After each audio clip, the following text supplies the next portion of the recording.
गीता का महान उपदेश और संदेश मनुष्य मात्र के कल्याण के लिए है, भगवान की यात्रा पर चलने के लिए, आध्यात्मिक प्रगति के लिए। मनुष्य क्या करे, अर्जुन की जिज्ञासा के बाद भगवान श्री कृष्ण ने ये बताया था कि मन हठीला है, चंचल है, आसान नहीं है कि हम इस पर पकड़ बना सकें, लेकिन अभ्यास बहुत बड़ी शक्ति है। अभ्यास और वैराग्य दो विधियां अपनाई जाएं। जहां से मन हटाना है उसके लिए वैराग्य का प्रयोग करें।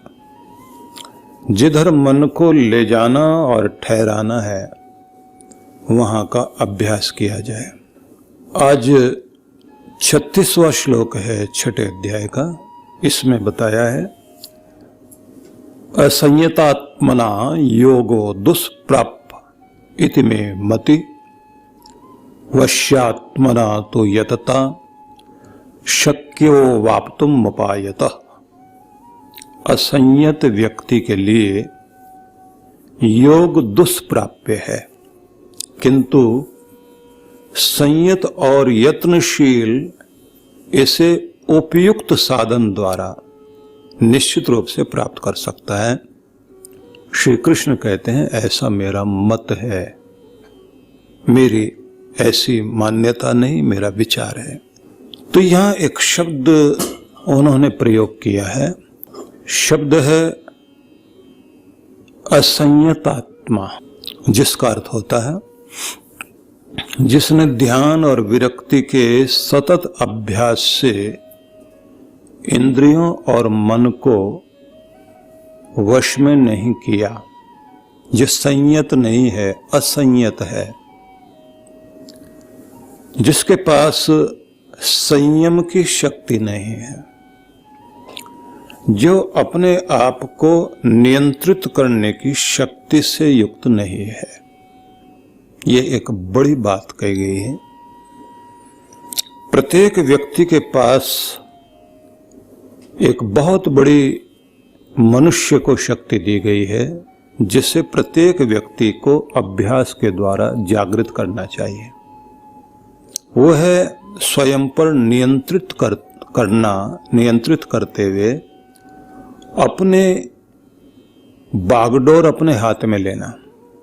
जरा सोच कर देखिए कि एक बड़े शक्तिशाली हाथी को या ऊंट को या बहुत तेज दौड़ने वाले घोड़े को, उसको जो लगाम लगाई जाती है घोड़े को और ऊंट के नाक में जो नकेल डाली जाती है, हाथी को जो अंकुश से चलाया जाता है, ये एक ऐसी बड़ी चीज है कि जिसके द्वारा एक शक्तिशाली जानवर नियंत्रित तो होता ही है, कंट्रोल कर लिया उसको, लेकिन इस कंट्रोल करने का मतलब हुआ उसे उपयोगी बना लिया गया।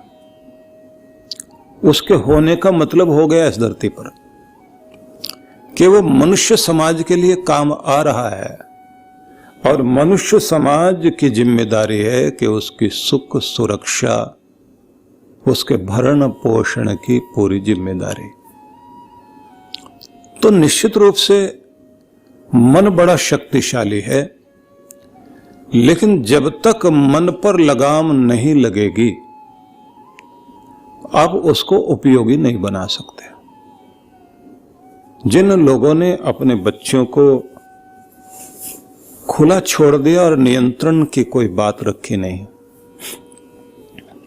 सिखाया नहीं, उनको अनुशासन नहीं बताया गया, साधा नहीं गया। घोड़ों को साधा जाता है, लगाम लगा दी गई, अब उसके बाद वो सीधा चल पाएगा ऐसा संभव तो है नहीं, वो तो जंगली घोड़ा है। अब उसके बाद उसे सदे हुए घोड़े के साथ दौड़ाना पड़ता है, उसके साथ वो सीखता है। किसी साधक के संगति में रहकर व्यक्ति साधना करे, सफल लोगों के साथ रहकर व्यक्ति सफलता का अभ्यास करे। गुरुजनों के द्वारा दिए गए संदेश के अनुसार प्रत्येक व्यक्ति अपने आप को व्यवस्थित करने की कोशिश करे तो एक साधारण व्यक्ति भी साधारण नहीं रह जाता। इसलिए रामकृष्ण परमहंस के एक शिष्य था विवेकानंद, ऐसा नहीं है, उनके तो सैकड़ों थे, पर विवेकानंद तो एक ही बना जिसने अपने आप को समर्पित कर दिया और गुरु का हो गया। गुरु का हो गया तो गुरु का यंत्र बन गया, चलाने वाले गुरु, चलने वाला वह। बात जो गुरु कह रहे हैं उसको हृदय से मानकर चल रहा है नरेंद्र।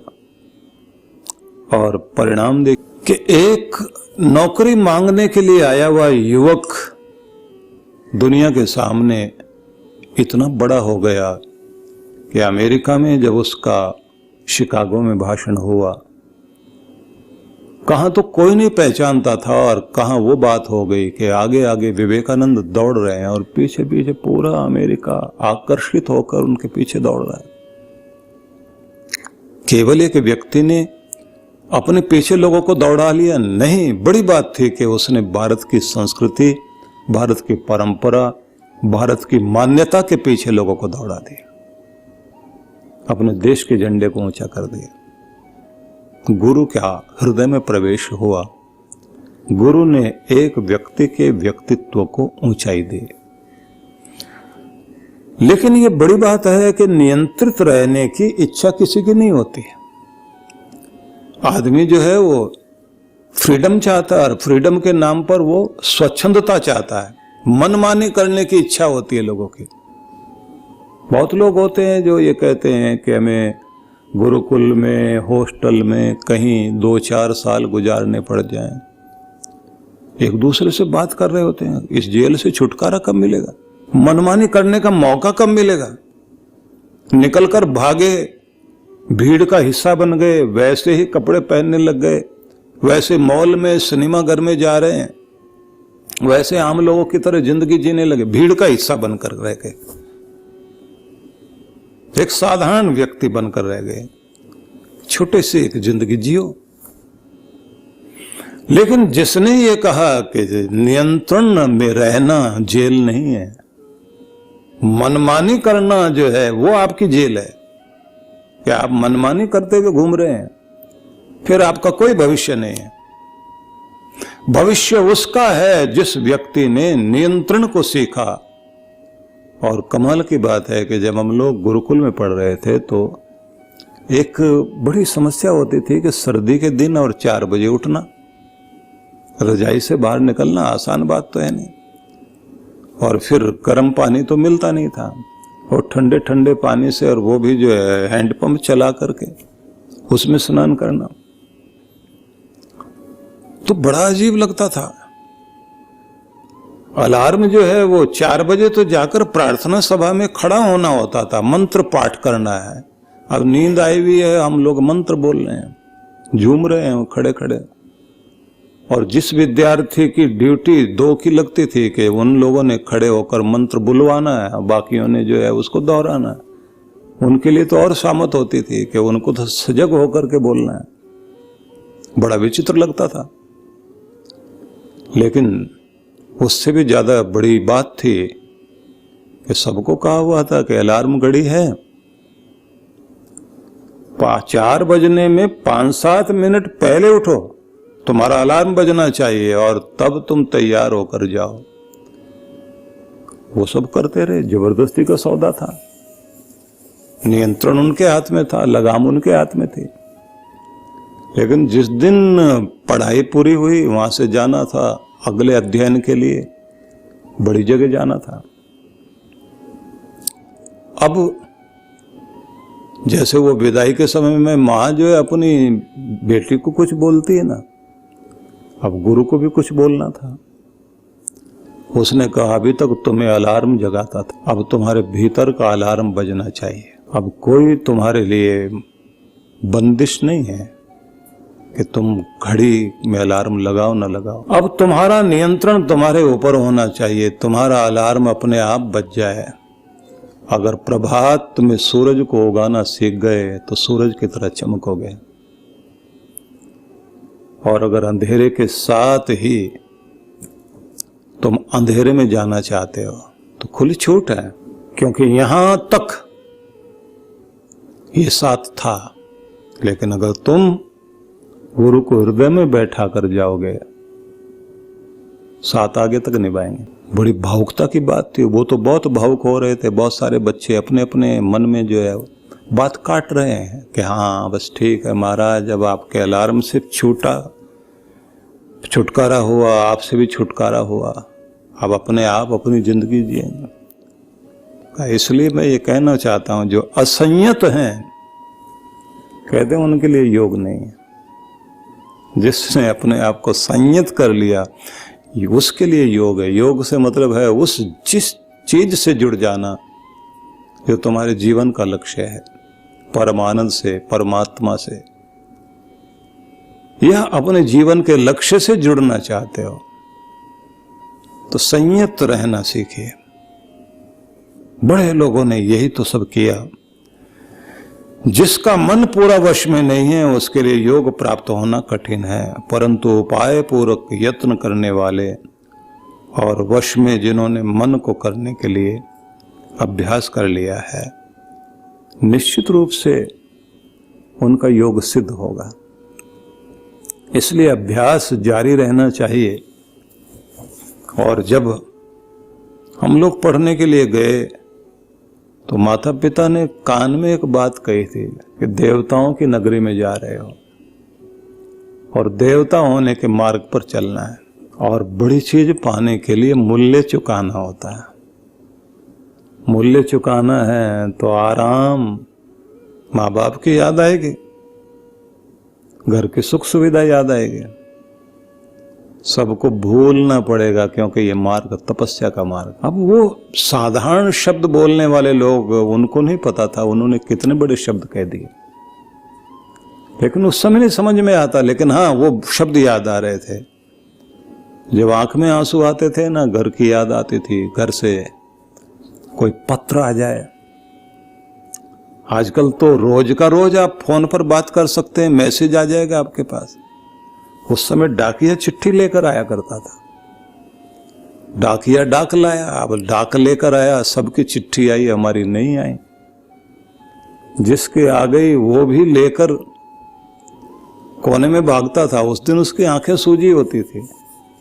वो एक बार नहीं, कई कई बार उस पोस्ट कार्ड को या अंतर्देशीय पत्र होता था, अब उसे खोलकर पढ़ना, और जैसे ही माँ ने लिख दिया कि तेरी बहुत याद आती है, बस कितना कहना। माँ को तो थोड़ी सी आई होगी, इसको तो बहुत याद आ रही। और तकिए के नीचे अपने पत्र को रखना, कोने में ले जाके उसे पढ़ना, फिर 3-4 चिट्ठियां ऐसे संभाल के रखना जैसे न जाने कौन सी संपदा है। बड़ी अजीब चीज होती थी वो। और डाकिया बहुत अच्छा लगता था, उसको जाते जाते पूछ लेते थे हमारी चिट्ठी क्यों नहीं आई। अब वो भी बेचारा बुजुर्ग होता था, कहता था आएगी, जरूर आएगी। लेकिन वो सब भावनात्मक रूप को पार करके जाना होता है बड़ा होने के लिए। अगर माँ के आंचल में बैठना है तो आप बड़े नहीं हो सकते, कंट्रोल तो करना पड़ेगा। और उसके बाद जब ये बात किसी के लेक्चर से सुनी, क्योंकि सप्ताह में एक दिन वाग्वर्धनी सभा होती थी, उसमें जाने माने विद्वान लोग आते थे, वो अपनी तरफ से कुछ बोलते थे। उन्होंने किसी का उदाहरण दिया कि वो इतना बड़ा व्यक्ति बना, लेकिन उसने माता पिता से पैसे नहीं लिए, सहायता नहीं ली, अपने आप कमाता रहा, पढ़ता रहा, सीखता रहा। और केवल पुस्तक ही नहीं कुछ देगी, लर्निंग से बहुत कुछ आएगा। रीडिंग से ज्यादा लर्निंग पर ध्यान दो। और जो लर्निंग के लिए खड़ा होगा वो तो हर जगह से कुछ न कुछ सीखना चाहेगा, समझना चाहेगा, बड़ों से सीखना चाहेगा। अब ये बात बैठ गई मन में। लाइब्रेरी छान रहे हैं, लेकिन उसके बाद कोशिश ये भी हो रही है कि जिन जिन लोगों से, जो भी अनुभवी लोग हैं, उनसे क्या शिक्षा मिल सकती है, उनकी बातें सुने ध्यान से। बड़ों से बहुत कुछ सीखने को मिलता है। इसलिए मैं एक बात कहना चाहता हूं कि जिस भी व्यक्ति ने अपने जीवन को ऊंचाई तक ले जाने का संकल्प मन में किया है, तो उसे सबसे पहले तो मर्यादित होना सीखना चाहिए, नियंत्रित होना सीखना चाहिए। अपने कितने भी बड़े आप हो जाइए, लेकिन बड़ों के नियंत्रण में रहना सीखिए। आपकी उम्र कितनी भी हो जाए, लेकिन आपके ऊपर आपके बड़ों का नियंत्रण होना चाहिए। क्योंकि हम सारी चीजें देख पाएंगे ऐसा तो नहीं है, हम जो कुछ कर पा रहे हैं सारा सही है ऐसा तो नहीं है। दूसरा ही कोई देख करके बता सकता है कि हमारी कहां त्रुटि चल रही है, हमें और क्या करने की आवश्यकता है। इसलिए आईना चाहिए, दर्पण चाहिए। और दर्पण वो वाला नहीं चाहिए जिसमें चेहरा देखते हैं आप, जिसमें आपका व्यक्तित्व दिखाई दे। वो तो गुरु ही कार्य करेगा, बड़े करेंगे, जो आपको देखते हैं, समझाते हैं कि जिंदगी कीमती है, इसे साधारण मत बनाओ। और एक ही दिशा में पहचान तो मिल जाएगी, लेकिन दूसरी दिशाएं भी जीवन की हैं जिसमें आपको थोड़ा ध्यान देना चाहिए। क्योंकि अगर ब्राह्मण वृत्ति आपने अपनाई हुई है, विद्या पढ़ना, सीखना, सिखाना, ज्ञान की बात करना, लेकिन कहीं जीवन का भाग है जहां थोड़ा क्षत्रिय बनना पड़ेगा, कहीं आपको थोड़ा वैश्य बनना पड़ेगा, कहीं आपको थोड़ा श्रमिक बनना पड़ेगा। अगर आप कहें कि नहीं मैं वो तो करूंगा ही नहीं, पैसा भी तो कमाना है आपको, रोजी रोटी भी तो अपनी चाहिए आपको, जो अपना घर भी तो चलाना है आपको, अपनी रक्षा भी तो, सुरक्षा भी तो करनी है आपको, अपने लिए श्रम भी तो करना है। परमात्मा ने सब जीव जंतुओं के साथ मनुष्य को जो बनाया, तो कुछ ऐसे शरीर बनाए भगवान ने जो मनुष्य जैसे हैं।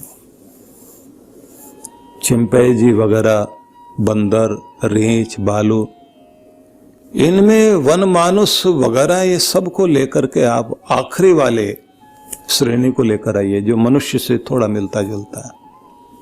सब कुछ उसके पास मनुष्य जैसा है, बस एक ही कमी है कि उसका अंगूठा उंगलियों से नहीं मिलता। अब उंगलियों से नहीं मिलता तो इसका मतलब है रचना करने का, छैनी पकड़ने का, पेंसिल पकड़ने का अधिकार नहीं दिया भगवान ने। बुद्धि है और रचना करने के लिए अंगूठा और उंगली मनुष्य को दे, रचना करो। और इसमें भी सबसे बड़ी बात है कि तुम जो अपनों के लिए, अपने लिए रचना कर रहे हो, उससे ज्यादा बड़ी बात है खुद की रचना करो, खुद का निर्माण करो। और हर पल आप अपना निर्माण कर रहे होते हैं। अगर आप हर दिन कुछ सीख रहे हैं तो आप कुछ बन रहे हैं, और अगर आप सीख नहीं रहे तो फिर आप नीचे जा रहे हैं। जिसने सीखना जारी रखा, जिस भी फील्ड में आप हैं उसमें आप अपने आप को और आगे ले जाइए। जिस भी क्षेत्र में आप हैं उसमें और आगे ले जाइए, नया नया सीखना जारी रखिए। आपकी अपनी गरिमा बनती है, उससे भी ज्यादा खुद पर भी आदमी को खुद का सम्मान, आत्मगौरव ये बढ़ता है। खुशी होती है कि हाँ मैंने कुछ सीढ़ियां चढ़ी हैं, कुछ और ऊंची पायदान पर पांव रखा है। उम्र ही नहीं बढ़ी है, मेरा अनुभव बढ़ा, मेरा ज्ञान बढ़ा है, मेरी समझ बढ़ी है। आपकी उम्र के साथ उम्र आपकी सीढ़ियां चढ़ रही है, लेकिन आपका ज्ञान तो उससे भी ज्यादा ऊंची सीढ़ियां चढ़ना चाहिए। तो इसलिए श्लोक को फिर से ध्यान दीजिए। असंयत आत्मना, विच्छेद कर रहा हूं, असंयत आत्मना, असंयत आत्मना, वह व्यक्ति जो असंयत है। योग दुष्प्राप इति में मति। श्री कृष्ण कह रहे हैं संयत नहीं हो तो तुम्हारे लिए योग, जुड़ पाना उस परम सत्ता से, उसका आनंद ले पाना लक्ष्य से जुड़ पाना बड़ा कठिन है। वश्यात्मना तो यतता शक्य वाप्तुम उपायत। ये कहा गया है कि जो यत्नशील है और संयत है, दो बातें हो गई। जो कंट्रोल करता है, अपने आप को नियंत्रित करता है, और यत्नशील है। क्योंकि पिछले वाले श्लोक में सबसे ज्यादा एक बात बताई गई थी, अभ्यास। अभ्यासेन तो कौन्तेय वैराग्येण च गृह्यते, कि अभ्यास के द्वारा ही संभावना है। तो पिछले वाले श्लोक में अभ्यास पर बड़ा बल दिया गया था, और अभ्यास वह है कि जिसमें आप लगातार लगातार चलते रहते हैं, कोशिश करते रहते हैं। शिव जी के ऊपर लगातार गिर रही जलधारा भक्त के अभ्यास को, निरंतरता को दर्शाती है कि निरंतरता ही शिव तक पहुंचाएगी, और कोई रास्ता नहीं। लगातार का प्रयास, हर दिन की भक्ति, यह आवश्यक है। विद्या के लिए भी यही आवश्यक है कि विद्या को अगर आपने अवहेलना कर दी, धन को तो आप बंद करके रखिए, ताले में जड़ करके रखिए, ठीक है। विद्या धन के साथ तो ऐसा नहीं है। कितना भी आपने पढ़ लिया हो, कितनी डिग्रियां ले ली हो, अगर आपने वो पुस्तकें फिर नहीं पढ़ी, उनको आपने दोहराया नहीं, तो आपकी विद्या काफूर की तरह उड़ जाएगी। सेंट की शीशी खुली और आपने खुली छोड़ दी, तो पता भी नहीं लगेगा कि उसमें सेंट था भी या नहीं था। इत्र उड़ जाएगा, सुगंध उड़ जाएगी, रहेगी नहीं उस शीशे में। तो अगर आपने अभ्यास नहीं किया तो विद्या फिर आपकी नहीं है। विद्या के लिए तो हर दिन, हमारे एक बहुत अच्छे शास्त्रार्थ महारथी थे, बड़े ज्ञानी, इतना उपस्थित था उनको हर चीज, कौन से ग्रंथ के कौन से पेज पर कौन सा श्लोक, और वो ग्रंथ कहां से प्रकाशित है, उसका राइटर कौन है, वो सब ऑथर तक का नाम उनको याद होता था। तो हम लोगों को बहुत तरह के विद्वानों के साथ बैठने का मौका मिलता था, ज्ञानियों के साथ, चिंतकों के साथ, लेखकों के साथ, कवियों के साथ, योगियों के साथ, ध्यानियों के साथ, बहुत तरह के लोगों की संगति करने का मौका मिला। तो शास्त्रार्थ महारथी थे, तो उनके साथ हम बैठे हुए, प्रभात का समय, तो देखा वो 2.5 घंटे से 1 घंटा उनकी पूजा चली, उसके बाद वो कुछ जाप जैसा कर रहे थे। तो जब वो उठकर आए तो उनकी, उसके बाद वो अदरक की चाय पीते थे, चाय उनको भिजवाई गई। सर्दियों के दिन वो धूप में आकर बैठे, बहुत खुश। मैंने कहा आप इतना बड़ा पाठ करते हैं, आप कोई ध्यानी योगी तो लगते नहीं हैं। बोले 1 घंटा तो पूजा पाठ चलती है, उसके बाद फिर मैं कुछ और करता हूं। मैंने कहा और क्या करते हैं? आपका तो होठ चल रहे थे लेकिन एकाग्रता पूरी थी। बोले जितना मैंने जीवन भर पढ़ा उस सबको दोहराता हूं हर दिन सुबह, सारे श्लोक, सारे कोटेशन, सारे मंत्र, सारे सूत्र, सारे दोहे, सारे गद्यांश, सारे पद्यांश, जो भी कुछ मैंने अपने जीवन में जिनकी आवश्यकता है उन सबको हर दिन दोहराता हूं। मैंने कहा कितना समय लगता है? बोले बहुत जल्दी करता हूं, 1.5 घंटा नहीं तो 2 घंटे लग जाते। मैंने कहा अभी आपकी एज कितनी हो गई? बोले 82 साल, 82। और जब वो प्रमाणों की झड़ी लगाते थे, आश्चर्य होता। अपने हिंदू धर्म के ग्रंथों से लेकर के दूसरे मत, मजहब, संप्रदाय, वर्ग, सबके उदाहरण सामने बोले, और ऐसा लगे कि चलता फिरता एक पुस्तकालय हम लोग देख रहे हैं। तो उनसे हमने पूछा, मैंने कहा ये हर दिन आप ये इतना क्यों दोहराते हैं? बोले विद्या को अगर आप अपने जीवन में टिकाना चाहते हैं, और आपकी जिह्वा पर अगर ये नाचना इसको चाहते हो कि सरस्वती का नर्तन आपकी जिह्वा पर हो सके, सम्मान दो उसे, हर दिन दोहराओ। उस समय बहुत अच्छा लगा था, लेकिन मैंने भी सोचा था कि मैं इसका प्रयोग करूंगा, उतना तो नहीं कर पाए, क्योंकि ईश्वर की भक्ति में बैठ जाएं तो फिर यही ध्यान आता था कि अब उनको याद करें या ये याद करें। लेकिन बहुत लोग दुनिया के ऐसे जिनको देखने से समझ में आता है कि विद्या के धनी लोगों के पास एक बड़ा गुण होता है कि वो पढ़ते भी हैं, दोहराते भी हैं, सिंहावलोकन भी करते हैं और विहंगम दृष्टि भी रखते हैं। विहंगम दृष्टि आप समझ लीजिए पक्षी की दृष्टि, या फिर कहिए कि हेलीकॉप्टर व्यू कहिए, इंग्लिश में कहना तो ऊपर से जैसे कोई चीज देखी जाती है।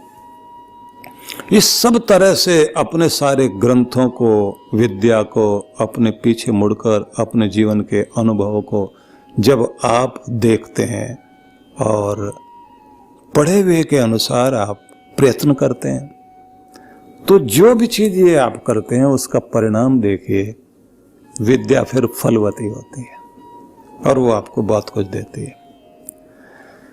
तो भगवान ये कहते हैं कि उपाय से और खुद को वश में करने के लिए लगातार के अभ्यास से तुम्हारा योग यत्न पूर्वक अभ्यास करने से निश्चित रूप से सफल होगा, इसमें कोई संदेह नहीं। हवा की तरह से अर्जुन ने कहा था कि ये मन है, पकड़ में नहीं आता। श्री कृष्ण कहते हैं अभ्यास और निरंतरता, इसके लिए और खुद को संयत रखने की शक्ति, इसे आप जगाएं तो ये हवा तुम्हारी हो जाएगी, हवा तुम्हारे अनुसार बहेगी, तुम्हारा मन तुम्हारे लिए शक्ति बन जाएगा। आप सबके लिए बहुत सारी मंगल कामनाएं, और फिर अगले श्लोक के लिए हम लोग प्रवेश करें। ओम शांति शांति शांति। ओम।